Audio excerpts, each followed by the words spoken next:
It's gotta be more like falling in love than something to believe in. More like losing my heart than giving my allegiance.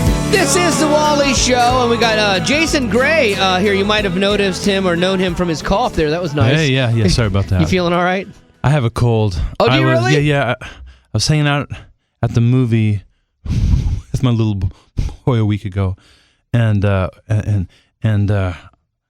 had my bag of popcorn, and he wanted some. I thought, I'm gonna share popcorn with my little boy, and he had a cold, and so he's got his hands in there, and at the time I thought, man, I hope I don't get the cold, and oh yeah, you're getting the cold, started, Yeah. So the moral of the story is, don't share popcorn with your child. No, because they're little petri dishes. I know, man. right? I know. like I knew better. Yeah, and he got it from every kid at preschool. Yeah, right. How old is your son? He's 10. Oh, 10. Well, that's kind of odd.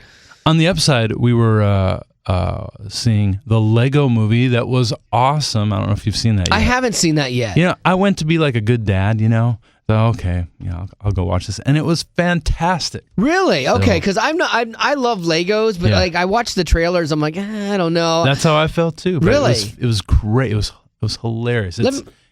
It's aimed at us. Really? As adults? Yeah. Well, let me ask you this. This is a very important question. Okay. We're talking to Jason Gray. Have you seen Frozen? I have not seen Frozen. What is wrong with you? Let it go. I know. Go. I don't know what my problem is. As a guy who loves music, you should go see that. Well, I don't love musicals, though. Oh, you don't? No. Oh, Sorry. wow. Well, that's going to factor into one of our paper or plastic questions in the next segment. But we'll hold on to that right now. Okay, cool. So we got Jason Gray here. One of the things, Jason, that makes you different is that you rock a stutter, and it's not something that you're doing to be hip, because that's what all the cool kids are doing now. And all the cool kids. Yeah.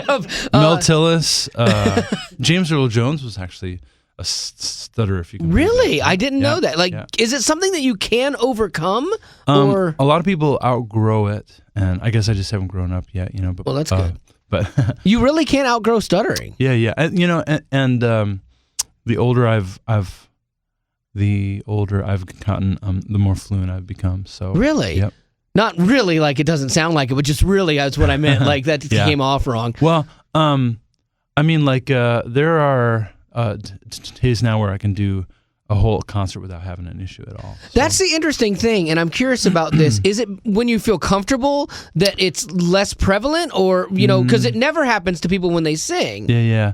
It's it's kind of mysterious. I don't think anybody knows exactly what's going on, but I do know that one of the things that can make it happen is like if I really don't want it to happen. Is when it's going to happen. So, yeah. The more I don't care about it, the more it won't bother me. And I think that's true of all of our insecurities and weaknesses, Well, my goal here, we're talking to Jason Gray, my goal here is to make you comfortable so that you do not, feel any anxiety. Yeah, but you're looking at me weird, though. Okay. That's truly not my goal. My goal is to make you stutter as much as I can.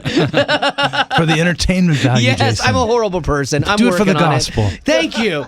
I'll tell you, though, I've seen you live, and I love how you work this in, because it's you, and you work it into your show, and it's funny. And like, as a kid, was it tough being a kid, or did you learn to compensate with humor to kind of get past it? I suppose I did. Yeah.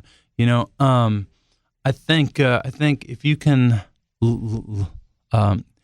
have a sense of humor about your own imperfections, I think it puts everybody else at ease. So, like if I'm doing a concert and I'm obviously uncomfortable with my speech or with the mistakes I make, during a song or whatever it may be. Or because my hands are too big, I had noticed that too. I didn't want to say anything. So if you could palm like not even a basketball. You could palm one of those giant balls that you could sit inside and roll down hills. That's right. I know. Absolutely. Yeah. So if I am self-conscious about those things, then the audience can taste that, and it just makes everybody else kind of uncomfortable. And then they usually want blood. Humor. Yeah, I know, right? Has anyone ever tried to heal you of your stuttering? Because I could see that happening at different churches you're playing and stuff. Like I could see someone meaning well. Yeah.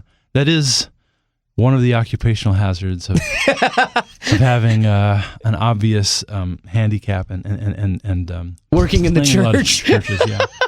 I remember one time. This is maybe my best story.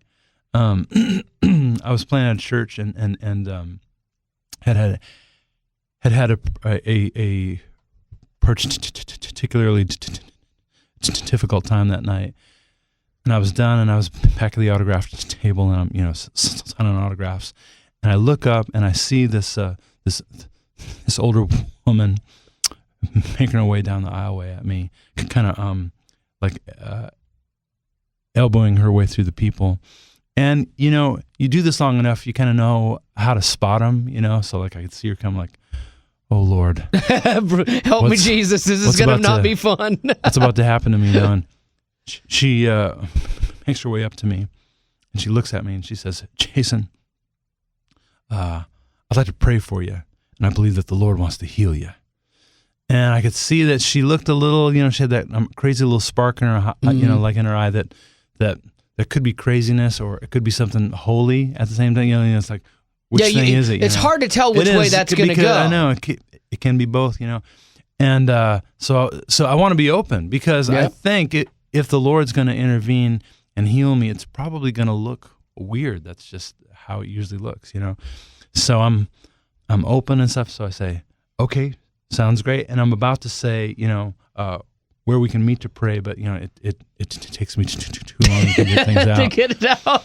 And she started praying right there with her arms up in the air and her head thrown back, and she is marching in place.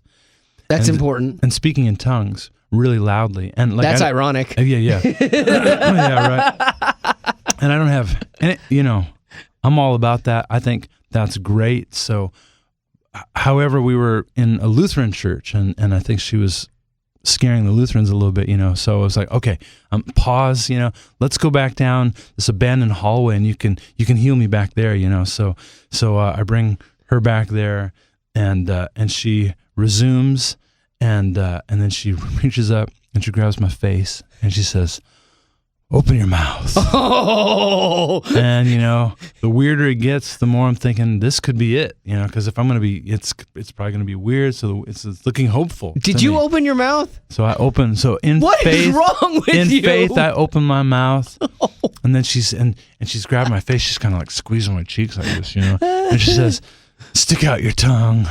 Oh. And so by faith again, because I'm open. You're like I'm a nice open. guy. Like, no, you're like, you are a saint. I've got a heart full of hope and openness. And I would have checked out. Like, I would have checked out by this point, man. So I stuck out my tongue, and this dear lady reached up and she laid hold of my tongue. Yes! Pinched my tongue and began to pray, "Lord, loose that tongue, loose that tongue." And she's shaking my tongue, man. And I totally respect the fact that she's really putting it out there too. Yeah. She's going for it. She's stepping out there. So I appreciate that. I only wish that maybe as a courtesy she would have washed her hands first. Yeah, exactly. Because the predominant thing I remember is that it was really salty. So.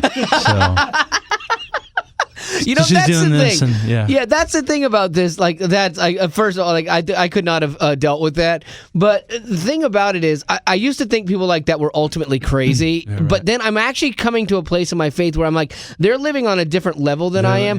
But I believe that lady in her heart believed that God was going to heal you that night. Now that's I was trying to believe with her. Yeah, man. I mean, it's not the way. Maybe it's your own lack of faith that messed that whole thing up. I've heard that for years too. Thank you very much. That marching and the tongue, like she had it down. It was you. Yeah, I know. You know what? That's where like I'm starting to like give people more grace inside of faith for their own way, of how they interact with God and everything. But I could see that being just a crazy awkward thing, but a wonderful story. Frederick Buechner, who's my favorite author, he wrote a book where he's kind of talking about the weird characters of the Bible and stuff, and he uses that verse where God says to the Israelites, you shall be a peculiar people unto me. Oh, nice. And makes a good use of that word peculiar. And so like I understand people now as peculiar treasures. She probably thought I was weird. Yeah. Oh, yeah. Well, that would be ironic. But, yeah. Oof. but I wasn't healed. Okay. Actually, I take that back. I wasn't healed in that particular way, but having a speech handicap, I believe, has been the way that God has, He's used it to heal me of deeper things in my heart and in my life, and one of the things I feel so blessed that I get to talk about because I have a speech handicap is I get to talk about the beauty of imperfection and brokenness, and how it's in our weakness that His strength is perfected, and to hopefully be a reminder to people how it's our weakness that reveals God's grace to others, and we get this idea in our head that in church or around believers we have to appear to be so put together and all that kind of stuff, and so we hide our weaknesses, and when we hide our weaknesses, though, what we're actually doing is we're hiding the grace of God from each other, and our weaknesses also make us a safe place for each other, like the worst things that you've gone through, the difficulties you've experienced, your brokenness, if you've gone through addiction or depression or divorce or loss or a failure, whatever it might be, all of that brokenness, when we bring it before the Lord, He takes it, turns it around, makes something beautiful. He makes it our ministry. And it's those difficult things that we've experienced, it's our brokenness that has equipped us to bring His grace to other broken people. And that reminds me that pain and loss and all that stuff, it doesn't get to have the last say over our lives.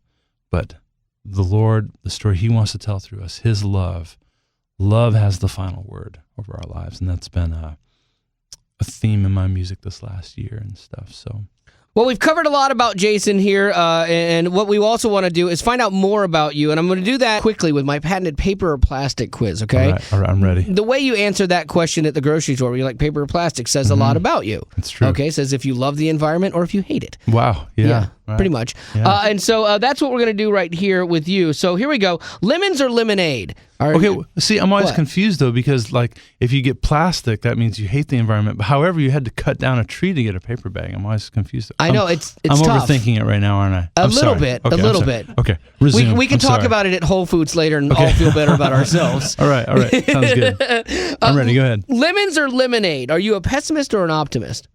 I'm an optimist. Are you? Yes, if you can believe that. I tend to think of myself as like a realist. Zach calls me a pessimist. Yeah. But I think that I'm... Well, no, I guess I just see the bad. Is that a pessimist? Interesting thing I learned about, like, okay, so like I was reading a book about depression, and they were talking about a study that they did where they had a depressed person play Space Invaders and a non-depressed person play Space Invaders, and then asked them their scores afterwards. And the happy person would say, "I killed like 1 million aliens," you know what I mean? And the depressed person would say, "I killed like 82," you know? And the depressed person was always like way more accurate. Oh, really? And so the argument being that that a pessimist or a depressed person oftentimes has a more accurate View perception of things. Wow, I just brought everybody down. I by bringing up know. that story. It seemed like a good anecdote going into it. It's like, no, it really is as bad as you think. But it you know is, what? Yeah, but that's okay because it makes me right a lot of the time. That's right. So I'm actually okay with that. And it makes our hope more meaningful too. I think. I think I will take the hope of a realist over the hope of an optimist any day. Oh, well, there you go. I like that. Yeah. We're doing a paper or plastic with Okay, I'm Jason sorry. Gray. Oh, yeah, exactly. Now, you kind of answered this in our last segment. I had baseball or Broadway. I figured you might like Broadway. Yeah, I would be more of a baseball fan. Okay. But not necessarily because I'm a sports fan, but because I love baseball. Oh, you do? Okay, just the actual baseball. Do you have a specific team? I suppose the twins. Because you're from Minnesota, right? Yeah, and that's because like I grew up on road trips with my grandma. We'd always tune into the Twins game. Oh, well, there you go. See, that's why we're doing this, so you can find out more about nostalgic you. value. Let me see. Read the book or wait for the movie? Man, I'm a fan of both, but I guess I would usually try to read the book before I see the movie. Yeah, you've mentioned a few authors and stuff. Yeah. You sound like you're very well read. I do love to read. See what I did there? Because yeah. I'm not well read. I would know that if I was well read. You're well read. Yes. Bicycle built for two or unicycle? Bicycle built for two. Okay, so you're like a team player and you want people around you. I like companionship. Even as a solo artist, though. That's interesting. Yeah. Okay. We're doing Paper or Plastic with our good friend Jason Gray here. And finally, Stephen Curtis Chapman or Petra? Stephen Curtis Chapman. That makes sense. But Petra was really cool, too. I liked them both. But Stephen Curtis, I actually learned how to play guitar to his records. Really? Yeah. And what I'm noticing more and more about you is, especially from the photos from your last album, know. you look just like I him. know. You could be his son. Except for I'm like 8 feet tall. And Well, my yeah, hands he's are very big. demure. You know, I was on tour with him in the fall, and about halfway through, I stopped wearing my glasses because we even have the same kind of glasses almost. Oh, wow, yeah. I was like, I got to do something because it's a distraction to the audience because there's, man, you guys look just alike, you know. So yeah, you really do, actually. You could be like his grew a long lost son. mustache, lamb chops. You grow a mullet and you Or a tank top will each look night. exactly Yeah. like him. Yeah. So we got Jason Gray here. We're going to play some music with him as well and get him to do what he does best. And we'll do that within the next 15 right here on The Wally Show. I wanna live like there's no tomorrow,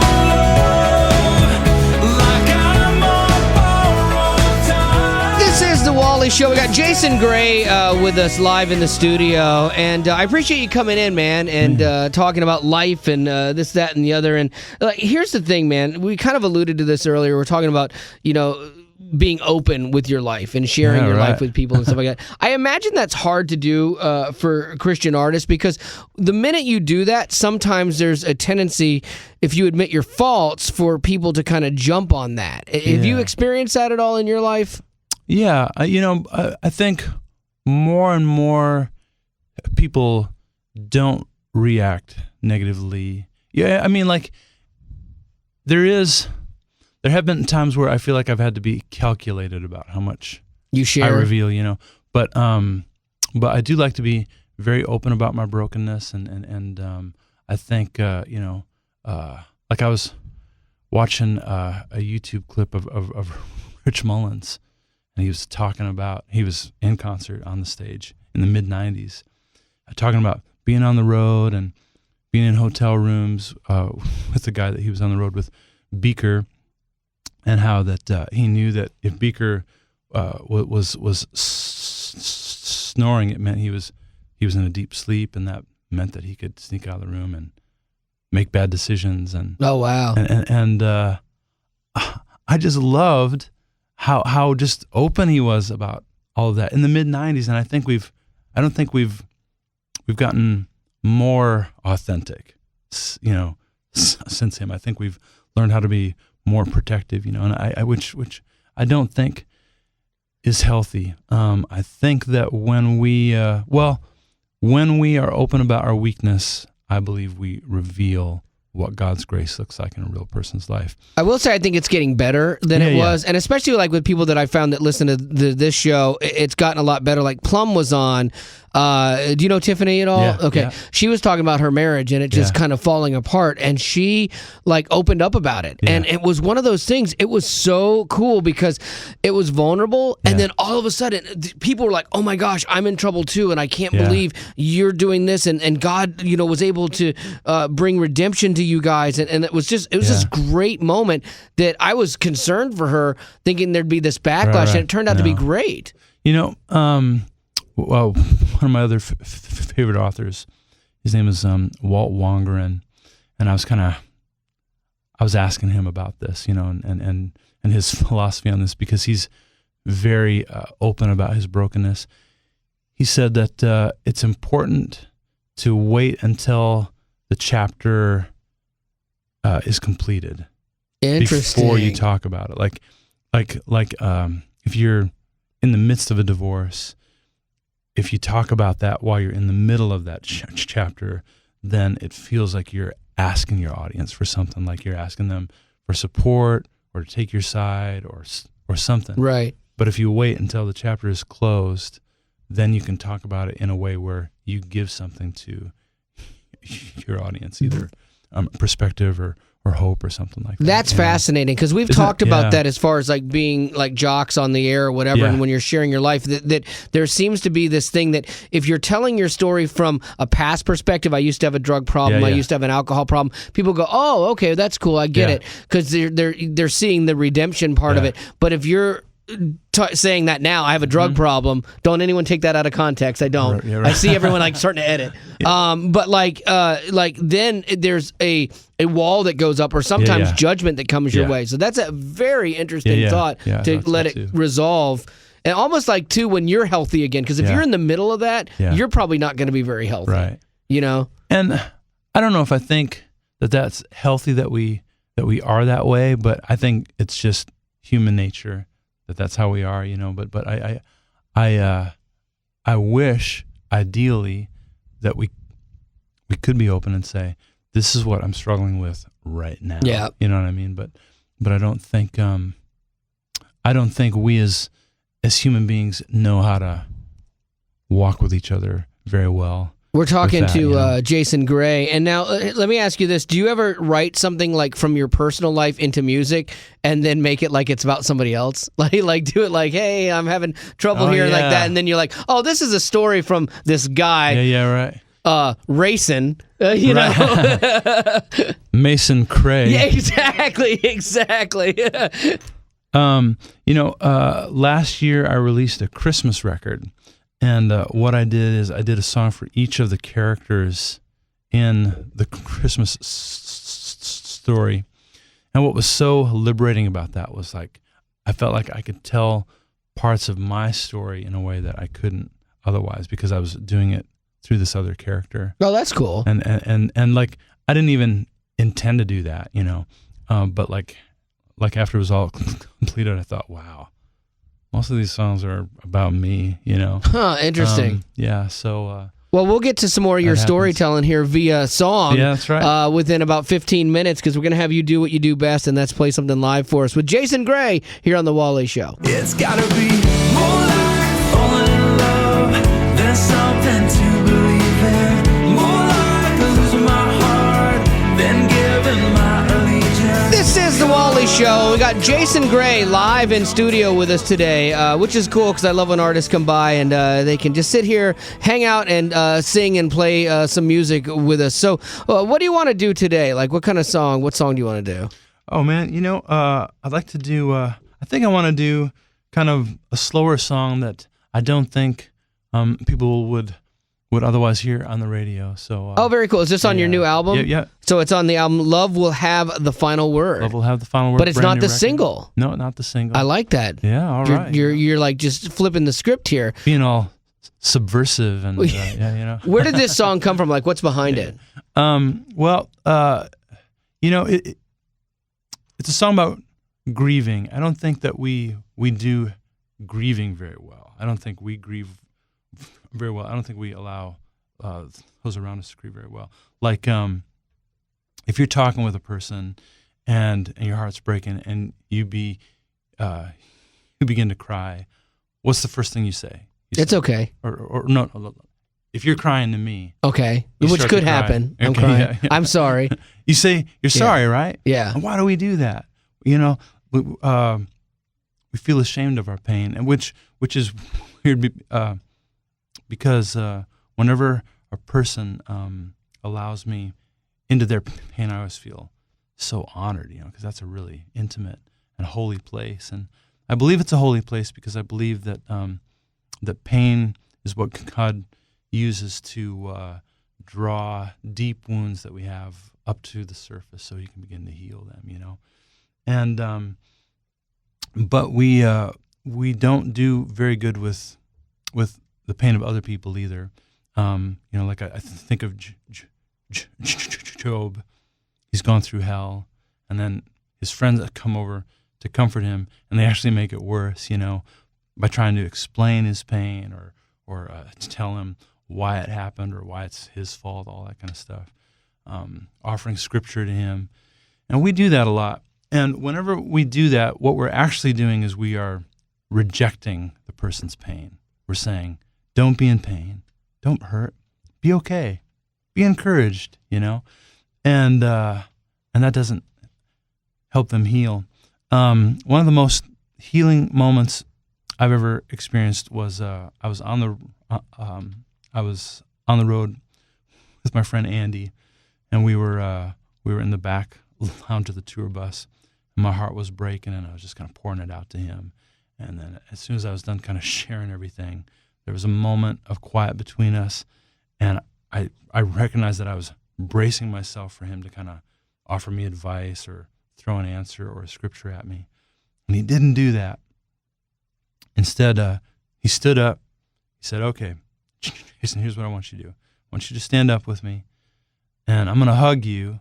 Thanks for the warning. I think guys should always give another guy a warning before they hug him. Yeah, it gets better. He says, I'm going to hug you, and then he's taking off his watch. He says, and I'm going to hold you for 2 minutes. I would have been at that point. No, you're not. Nope, not going to happen. And I'm timing it so you aren't going anywhere. Oh, and I'm like, okay, because it feels kind of awkward, Yeah, it does. I'm going along with it and stuff. And so I stand up, and he's like a man's man. He's a manly dude. And so he hugs me, and I'm just kind of laughing at first because it's awkward. And then I start crying. And then I start ugly crying. Oh, no way. And he held you through it. Oh, that's worse. And he held me. And, as my strength went away, and then I just kind of hung there, held up in the arms of my friend. That's an interesting tactic. Yeah. And he didn't say a word, but what he was communicating was clear. He was saying, you're loved, you're not alone. And I think it's important for us to recognize that pain is holy ground, and that usually in the presence of holiness, it's best if we keep quiet, So that's actually I could see that happening and actually being like a cool moment. Yeah. Don't ever try that with me, Zach, just for the record. But I could see that being a cool moment. I think that means that he needs it. No, he doesn't. Most of all. No, he doesn't. He's Most of fine. all. I will punch you. He needs 3 minutes. No. Yeah. We're not going for a world record Yeah. here or something. We're giving you 3 minutes from each of us. No. And you got to take it. Just you gotta kill take me the now. love. All right, we got Jason Gray here live on the Wally Show. Here's the song. I got a bad cold, but I just want to assure everybody that I sound fantastic on my CDs. Okay. I never forget the words. Didn't have a cold. Okay, here we go. It's called Not Right Now.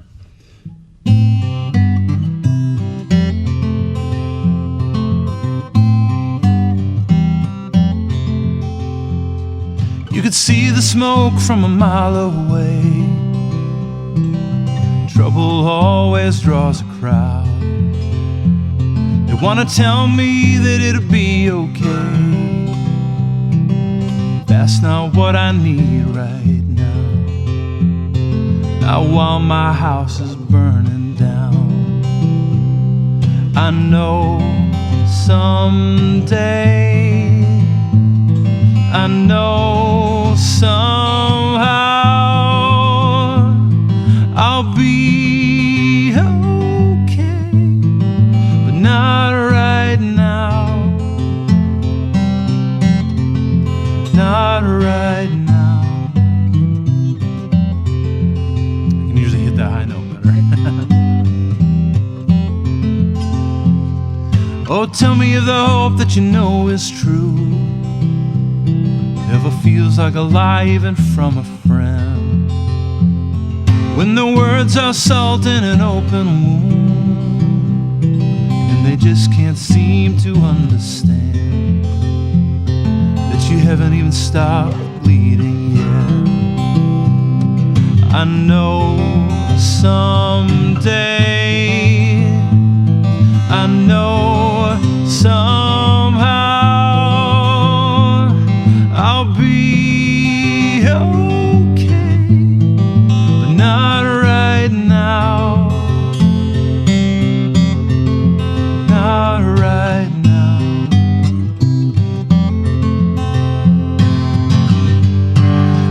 tell me when I'm grieving that this happened for a reason. Maybe one day we'll talk about the dreams that had to die for the new ones to come alive, but not right now.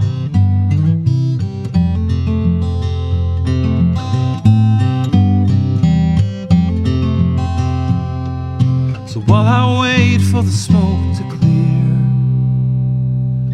you don't even have to speak. Just sit with me in the ashes here, and in silence we can pray for peace to the one acquainted with our grief. I know someday, I know somehow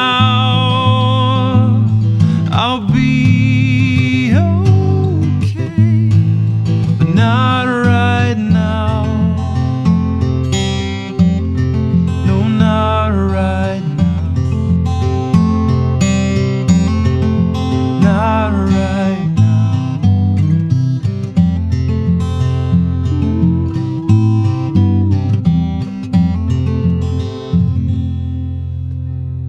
Wow. That is a crazy good song. Oh man, thanks. And especially, you know, couched with the explanation and the whole, all of that. That is something I think is powerful for people to hear, man. That's awesome. You should hear it on the record. You know. Oh, I bet it's Hit good, those high man. notes, it's a real It's on. sweet I almost got it that last time. I was like, okay, I got one more chance to hit that high note. I think I'm learning. I think you got the last one. If you've been sick, that's not your fault. But man, beyond all of that, like I think it sounded great. But like lyrically, that is stellar, man. Because I have a situation in my own life where I have, and I might need you to hold me at the end of this story, all right. where I have, you know, my brother's going through something that I can't help him with, you know, and I can't. I wish I could. I wish I could solve it for him, you know. And he's my little brother, but I can't. And yeah, there's nothing to say. That's the thing. There's sometimes you just have to sit there and just be quiet and let them work through it and be like, all right, man, I'm gonna love you through it. Yeah. All right, get over here and hug me. It's okay. Okay. Come here, Wally. No, okay. Wally. You know what? I've changed my mind. I'm fine. There was a movie. I think it was New in Town. I can't remember which one it is, but it's and there's a scene where a person's going through a hard time and one of the women says, "Well, we know what to do. We bring casseroles." Yep, that's it. And it was humorous, but I thought, yeah, that's really profound. That's what we can do. We can go and be present, you know, and that means so much more than answers do. Well, there you go. Jason Gray, man, thank you for being on the show, and thank you for bringing that song. That song, you know, you might not have known it or meant it today, but that song meant something to me, so thank you. Man. Thanks so much for having me.